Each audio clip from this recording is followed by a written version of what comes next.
Ça, c'est la Fossibot F2400, la dernière batterie qu'on a testée sur la chaîne. Et ici, il y a sa grande sœur, la F3600. Là-dedans, on avait 2 kWh. Ici, on en a quasiment 4, 3,8 kWh pour être exact. Avec celle-ci, on peut déjà alimenter énormément d'appareils. Là, on va pouvoir alimenter au moins 99% de tous les appareils puisqu'elle est capable de nous donner quasiment 4 kW. Mais juste avant de rentrer dans les détails, je voulais m'adresser à vous qui regardez cette vidéo et qui n'êtes pas encore abonné à la chaîne.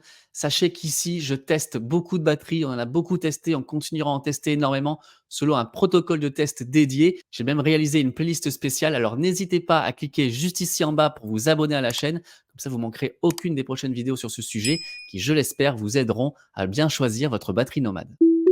La prochaine, ça sera l'EcoFlow Delta 2 Max. Donc, si vous êtes intéressé, n'hésitez pas encore une fois à vous abonner à la chaîne, à faire retentir la cloche pour ne pas la manquer. Et après, on fera donc notre vidéo avec toutes les différentes batteries qui vous permettront de classer, de trier toutes les différentes batteries qu'on a pu voir selon leur puissance, leur famille, leurs différentes caractéristiques, leur prix, etc. Dans la vidéo de la 2400, c'est la 3600 qui alimentait tout le setup. Là, je vais enlever donc la 2400 et intervertir. C'est elle qui va nous alimenter la vidéo. Cette batterie est à la fois très puissante et a aussi une très grande capacité puisque l'on a exactement 3840 Wh.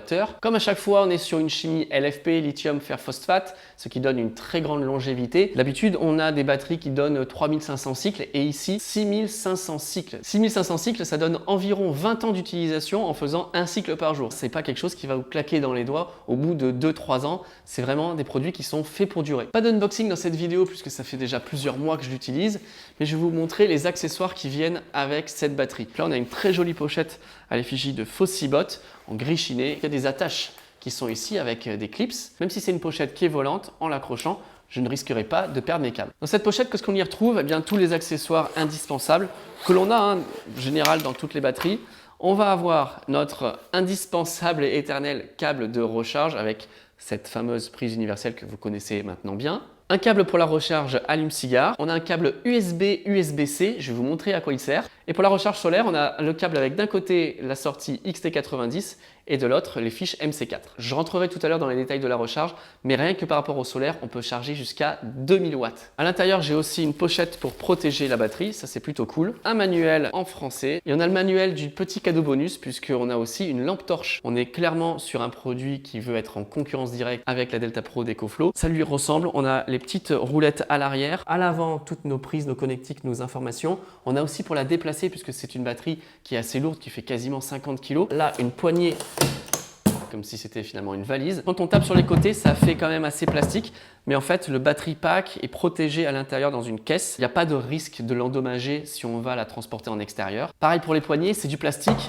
mais on voit que c'est super costaud. Puis j'apprécie aussi ici cette poignée, cette protection en cuir. Si on veut la transporter, on peut la transporter facilement, soit à une personne, soit à 2 personnes. C'est sur la face avant qu'on va retrouver l'essentiel des informations et des connectiques de la batterie. J'ai un écran, je l'allume en appuyant sur Power. Les informations de l'écran, c'est assez standard. On va avoir l'entrée, le pourcentage de la batterie avec le temps d'utilisation ou le temps de recharge et la puissance de sortie en temps réel. Dans cette première section encadrée de blanc, on va retrouver les ports USB 3.0, 4 ports USB-C, 3 de 20 watts et 1 de 100 watts. Et en haut, j'ai le bouton pour allumer les USB. Dans la section du dessous, de gauche à droite, on va retrouver un 12 volts allume-cigare, 2 prises également pour pouvoir recharger les ordinateurs et une sortie XT60. Pareil, comme les ports USB, j'ai un bouton pour les allumer et les éteindre. Et la partie du dessous, c'est certainement la partie qui va vous intéresser le plus puisque c'est là qu'on retrouve les prises traditionnelles AC, courant alternatif. Donc on a 3 prises et ces 3 prises vont nous permettre de délivrer une puissance allant jusqu'à 3600 watts répartie sur les 3 prises. Il faut bien comprendre que ça, c'est une puissance de sortie énorme pour une batterie nomade. La plupart des batteries qu'on a l'habitude de tester, eh bien, elles sortent entre 2 et 2,4 kW, pas plus. Faut faire attention pour la manipuler parce que c'est vrai que c'est assez lourd. Sur le côté, on va retrouver des ventilateurs. On a une grosse grille d'aération parce que forcément, sortir 3,6 kW, c'est énorme, ça chauffe. Donc, il va falloir être capable de ventiler cette batterie. D'ailleurs, c'est ce qu'on va voir tout à l'heure. J'adore savoir si ces batteries, on peut les utiliser à la fois en extérieur et en intérieur. Peut-être que cette batterie-là, on l'utilisera moins en intérieur que les petites batteries nomades que l'on peut brancher à côté d'une télévision par exemple. Mais bon, malgré tout, j'ai envie de savoir si elle se met à ventiler de fou dès qu'on va la brancher au moindre appareil électronique. Il y a encore des connectiques et il y a un truc qui me plaît particulièrement, un petit gadget, cette lampe qui est là Alors je vais la recharger avec la batterie, je vais en profiter. En plus, elle est magnétique. On a une barre de LED et on a aussi une fonction torche. Une autre torche qui est native sur la batterie qui est ici. Donc on l'allume, on fait clignotant, on fait le SOS, on a l'habitude de voir ça. Là, on peut la charger donc avec le photovoltaïque que je vous ai dit jusqu'à 2000 watts. Ici, on va pouvoir la recharger en secteur. Si jamais vous branchez un appareil trop puissant et qu'elle disjoncte, il vous suffira d'appuyer ici pour la remettre en marche. Donc, ce sont des batteries qui ne sont pas pilotées, connectées à Internet. On n'a pas d'app, par exemple, pour lui dire tu vas charger à 200, 300, 800 watts, etc. Malgré tout, ils ont compensé ce problème par une molette que je trouve super intéressante, surtout si on va vouloir recharger avec du photovoltaïque. Vous savez, l'idée quand on fait de l'autoconsommation, c'est d'avoir nos panneaux solaires qui produisent et puis on va renvoyer le surplus vers le réseau. Et pour pas faire ça, eh bien, on va brancher une batterie. Et les batteries, en fait, interceptent ce flux avant qu'il ne parte dans le réseau gratuitement. Elle peut charger jusqu'à 2200 watts, il y a marqué avec le courant AC. Eh bien, c'est très rare que l'on ait 2200 watts. Donc, en fait, on va faire appel à du courant extérieur pour pouvoir recharger une batterie nomade. C'est un petit peu bête. Je vais lui dire, très bien, tu vas charger là à 400 watts. Maintenant, j'ai un petit peu plus de puissance, donc tu vas charger à 800 watts. 1200 ou 2200 watts. Si on a le temps et qu'on est limité par la puissance, on pourra charger à 400 watts. Si on veut vraiment la charger parce qu'il faut partir très très vite, eh bien on va monter à 2200 watts et là, elle va être chargée en à peine 2 heures. Ce qui est très intéressant, c'est qu'on va pouvoir charger simultanément avec le photovoltaïque et avec la prise AC domestique à la maison. Donc on va pouvoir charger en combinant les deux à 3500 watts maximum. Et là, à ce moment-là, eh bien, votre batterie sera chargée largement en moins de 2 heures. Vous inquiétez pas, on va faire nos tests de puissance de consommation qu'on a l'habitude de voir. Et puis même, on va en faire un autre qui va être extrêmement puissant puisque cette batterie mérite d'avoir un objet spécial que l'on n'a encore jamais utilisé et qui va consommer énormément d'énergie, vous allez voir tout à l'heure. Mais sinon, qu'est-ce que l'on peut utiliser comme appareil avec cette batterie? Bien, environ tous les appareils possibles et inimaginables. Par exemple, un ordinateur, on va pouvoir le recharger 50 fois. On va pouvoir faire tourner une machine à café pendant 5 heures. Un grill de 1000 watts pendant plus de 3 heures. Une télé pendant 22 heures. Un marteau-piqueur pour faire des chantiers pendant 2 heures. Également à la maison, on va pouvoir faire tourner un routeur Wi-Fi pendant plus de 220 heures. Un frigo pendant 16 heures. Un ventilateur 46 heures. Et le sèche-cheveux qui fait partie de notre test pendant 2 heures. Et on va tester tout de suite, mais c'est limite scandaleux pour cette batterie. On peut recharger un téléphone portable 217 fois. D'habitude, on s'en sort sans problème de recharger mon iPhone et mon MacBook. Là, ça va être carrément de la rigolade. Mais bon, il faut le faire, il faut toujours faire le même test. Donc c'est parti, je vais brancher d'abord mon iPhone avec mes câbles magnétiques Mactam. Câbles magnétiques que j'adore, dont je vous ai déjà parlé. C'est extrêmement pratique de se dire que plus jamais on aura nos câbles qui vont être emmêlés. Voilà, là je suis en train de les enrouler. C'est vraiment super pratique. J'utilise vraiment plus que ça. J'allume l'USB. Je fais pareil avec mon iPhone. On va le mettre sur le 20 watts. Voilà, la batterie est à 80% et franchement, c'est comme si on ne l'utilisait pas. Elle consomme seulement 17 watts. On passe tout de suite au test du sèche-cheveux. On y va tranquille, je consomme un petit peu plus de 900 watts. J'ai encore 3 heures d'autonomie. On va la faire tourner pendant une bonne minute. Vous savez quoi? Ça ventile pas. Ça alors, c'est dingue. On est passé à 79%. Maintenant, puissance maximale, on va consommer aux alentours de 2000 watts. Presque 1830 watts. Là, je vais laisser tourner au moins 2 bonnes minutes. Ok, bon, j'ai laissé 4 minutes tourner le sèche-cheveux à 1800 watts. Et non, ça ne ventile absolument pas. J'ai zéro chaleur sur la batterie.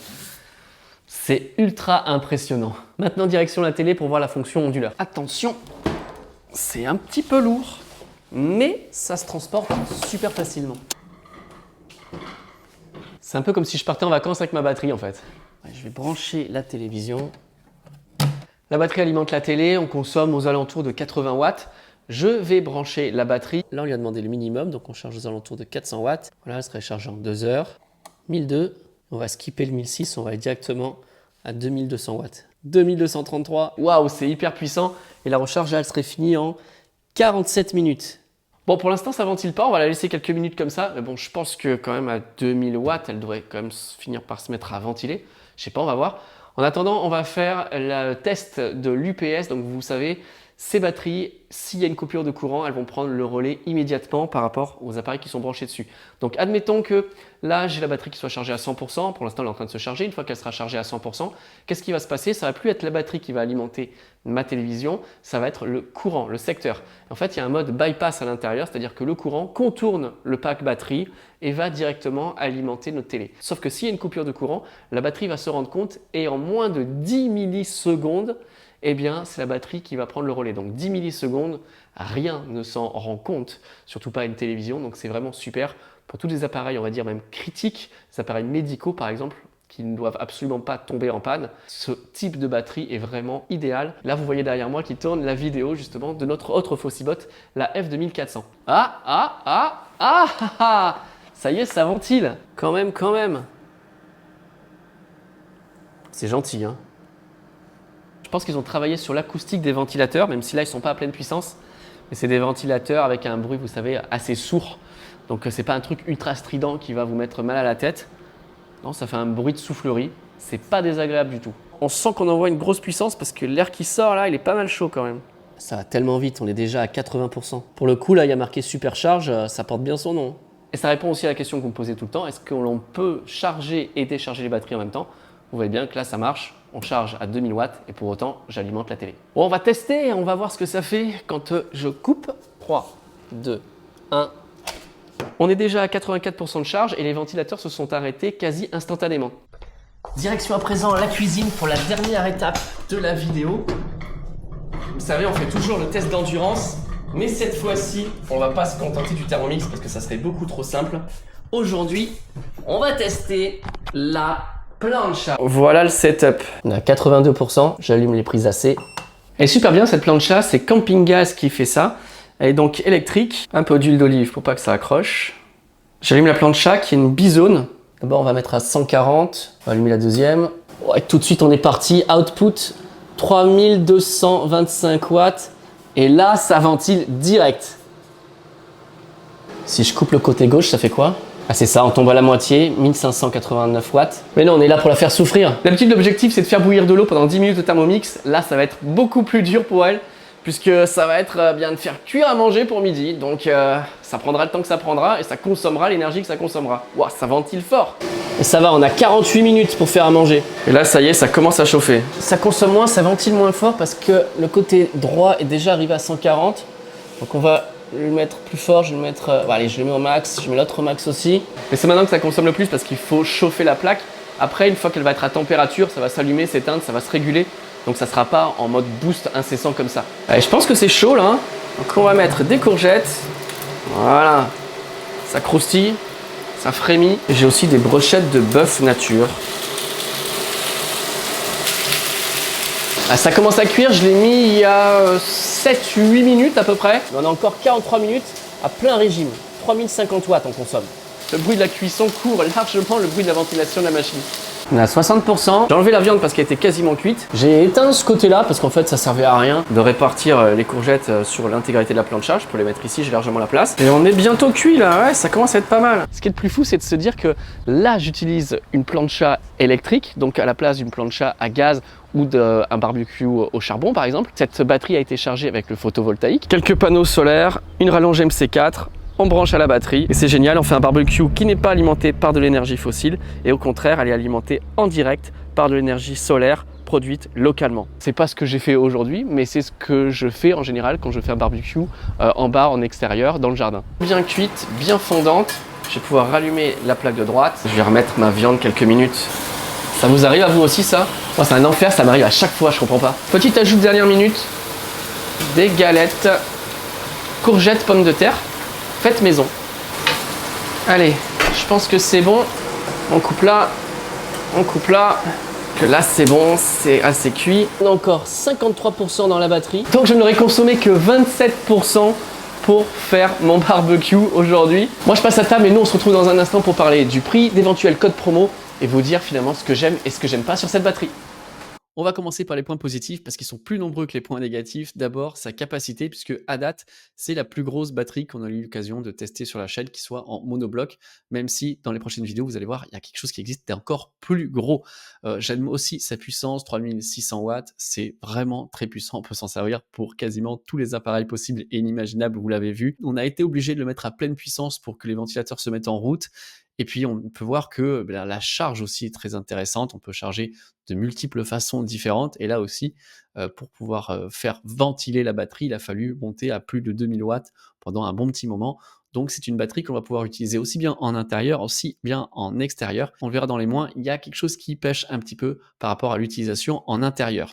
Ce que j'aime aussi, c'est la durée de vie de la batterie. On nous parle de 6500 cycles, donc si tout se passe bien, c'est une batterie qu'on pourra certainement garder pendant 15-20 ans, en tout cas je l'espère, c'est ce qui est promis en tout cas par rapport au cycle de charge et de décharge de la batterie. Moi j'ai eu l'occasion de la trimballer un petit peu, de la faire aller sur des routes un petit peu en gravier, tout ça. Ça s'est pas abîmé, ça s'est pas détérioré, c'est du plastique mais c'est quand même rigide et on sait que l'encapsulage est très bon pour protéger le pack batterie à l'intérieur. Qu'elle est maniable, elle est transportable malgré son poids, pour moi il n'y a pas vraiment de problème. Un autre point qui est peut-être un petit peu gadget, mais c'est ça, c'est la lampe torche qui est super pratique, super efficace. Moi, je l'ai tout le temps dans la voiture, par exemple. Donc, on a cette barre ici sur le côté et on a aussi en mode torche, on a plusieurs positions également. Ça marche super bien. Vous voyez là, je le balance chez les voisins, j'éclaire les murs des voisins, j'éclaire aussi les arbres.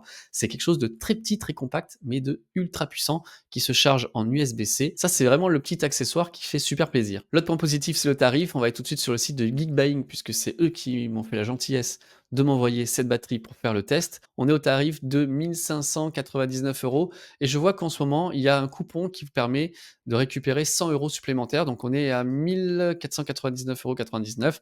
Si jamais j'ai réussi à avoir encore un coupon supplémentaire ou une réduction en plus, je vous le mettrai en description ainsi qu'en commentaire épinglé.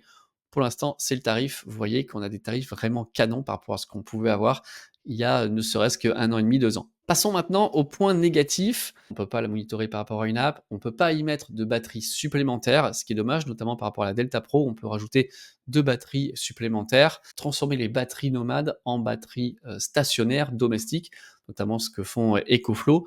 Là, c'est pas possible, en tout cas, c'est pas possible nativement. Kitel propose un câble qui va se brancher en prise MC4 à l'entrée d'un micro-onduleur et on va faire croire en fait au micro-onduleur que notre batterie sont des panneaux solaires. C'est un petit peu ce qui est en train de se faire aussi avec les packs statiques, avec les batteries stationnaires. On en reparlera dans une prochaine vidéo.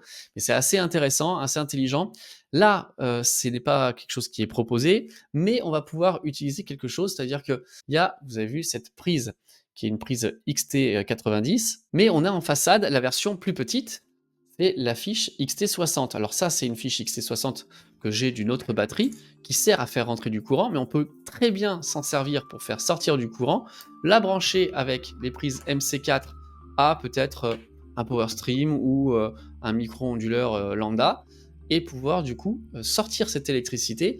Je crois qu'on peut la sortir aux alentours de 250 watts comme avec la batterie Oukitel et donc faire croire à notre micro-onduleur intelligent ou pas que on va avoir une production photovoltaïque. Alors le problème c'est qu'on ne pourra pas vraiment la monitorer, elle sera toujours plate. On peut très bien se dire la journée on charge la batterie avec cette entrée XT90 et le soir on décharge la batterie avec la fiche XT60. Tout ça connecté à chaque fois avec les câbles MC4. Donc ça peut marcher, c'est peut-être quelque chose que je testerai dans une prochaine vidéo. Je n'avais pas testé avec Oukitel, peut-être que je testerai là avec la Fossibot, à brancher sur les différents micro-onduleurs intelligents qu'on a, que ce soit le EcoFlow, que ce soit le Zendur. Ça pourrait être intéressant de voir comment on peut faire. En tout cas, je pense qu'il y a une possibilité maintenant à tester dans les faits. Dites-moi en partie commentaire si vous avez déjà essayé de sortir de l'électricité avec une sortie XT60 que l'on aurait sur une batterie et la brancher sur un micro-onduleur. Dites-moi si ça marche. On testera en tout cas en vidéo. La prochaine et dernière vidéo avant la grande réunion de toutes les batteries, ça sera donc l'EcoFlow Delta Max 2. Après, donc, on se fera un bilan de toutes les batteries qu'on a eu l'occasion de tester. Ça va être assez épique, les amis. Donc, très hâte de vous retrouver pour une prochaine vidéo. Si cette vidéo vous a intéressé, comme d'habitude, n'hésitez pas à la liker, à la partager, à faire des commentaires, juste dire j'ai aimé la vidéo. Ça aide énormément l'algorithme de YouTube. Le partage aussi et le pouce en l'air, c'est super important pour ces vidéos. Merci à vous, merci d'avoir regardé cette vidéo. Je vous dis donc à très bientôt. Salut tout le monde.